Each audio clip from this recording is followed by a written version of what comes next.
How's it going, everybody? Geeky Gambit here, and welcome to the first ever episode of Who's Who Wednesdays. In this series, I'll be diving into various different characters, their backstories, first appearances, powers and abilities, and at the end of the video, I'll get into my personal thoughts of what kind of role and impact these characters will have on their cinematic universe moving forward, if and when they decide to show up. And without further ado, let's get started.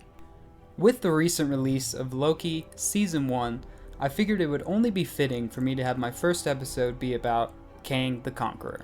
Kang's first appearance was as Ramatut in Fantastic Four number 19, released in October 1963. His first appearance as Kang, however, was in Avengers number 8, released in September 1964. And of course, he was created by none other than Stan Lee and Jack Kirby. Kang is normally an Avengers or Fantastic Four villain, however he has shown up to cause problems for various heroes and villains alike. Born in the 31st century, Nathaniel Richards was a scholar who happens to be either a descendant of Reed Richards and possibly a descendant of none other than Victor Von Doom. Being a scholar obsessed with history, Nathaniel recreates Dr. Doom's time machine and travels back in time to ancient Egypt in order to capture In-Sabanur, also known as Apocalypse. He did all of this inside a Sphinx-styled spaceship time machine. During his time on Egypt, he decided to take up the moniker of Ramatut and rule as a pharaoh. However, after being beaten by the Fantastic Four, he left behind his Sphinx spaceship in order to mystify mankind for centuries to come. Shortly after this, Ramatut has his first run-in with Dr. Doom, in which they have a conversation of how they might be related, or even better yet, they might actually be the same person.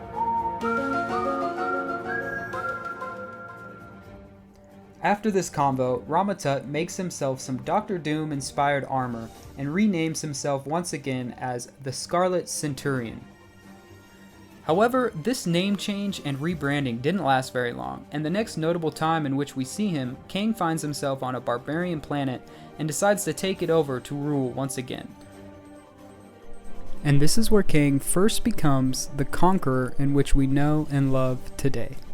Once again, however, his reign is cut short once he discovers that the planet is inevitably heading towards destruction and extinction. At this point, he decides to head back home to his own timeline, in which he meets and falls in love with Ravonna Renslayer. That's right, the very same Ravonna from the Loki TV series. However, during their first meeting, the love was not mutual. In order to prove his love, Kang decides to capture the Avengers and show his power. Unfortunately for Kang, this plan doesn't go very well, and Ravonna still doesn't want to be with him.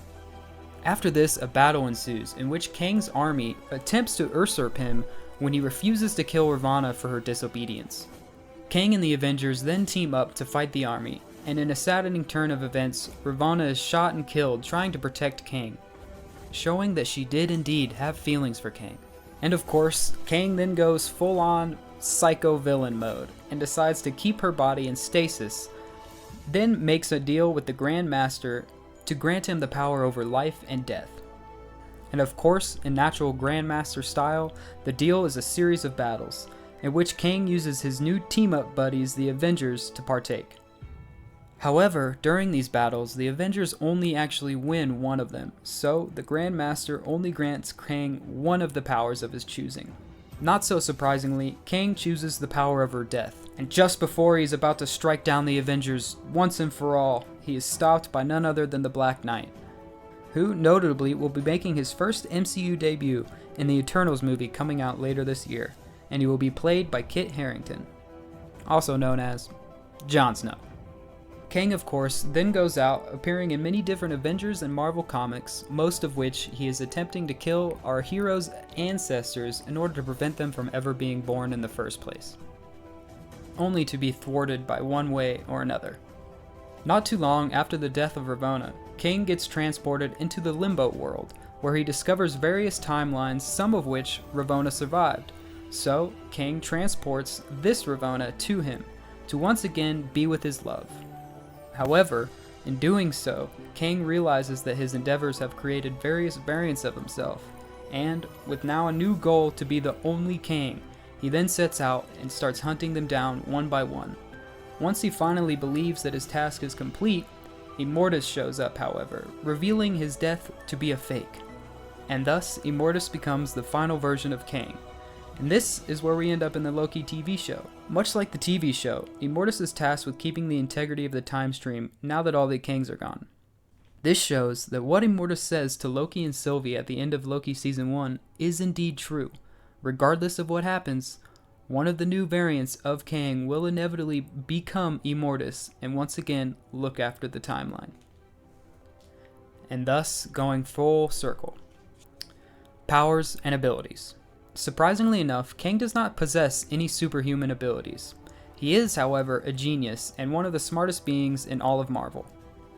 Being a master technician, physicist, and engineer who also happens to be from the future, what makes Kang such a formidable opponent is his easily superior and mass array of armor and weaponry.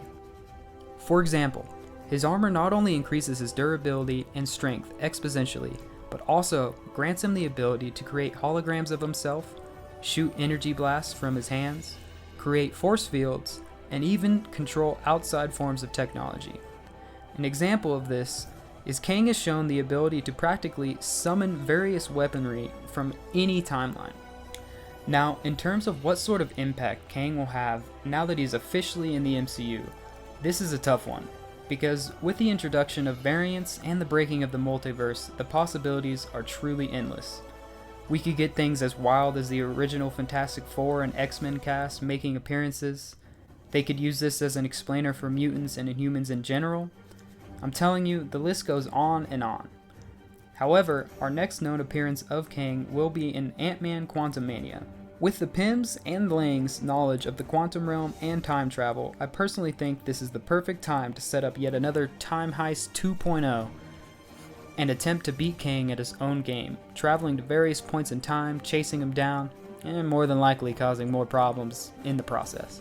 I also wouldn't be surprised if sometime down the road, whether it be Quantumania or even later than that, we get a post-credit scene in which Kang travels back to his own timeline to meet a younger version of himself, and thus creating Iron Lad. Now, Iron Lad has a story of his own to tell, and if that's something you'd be interested in hearing about, be sure to let me know down in the comments below, and I'd be more than happy to make a video about that as well. Alright guys, thank you so much for watching. If you enjoyed this video, be sure to like and subscribe, and don't forget to come back next week for another episode of Who's Who. Until next time, peace.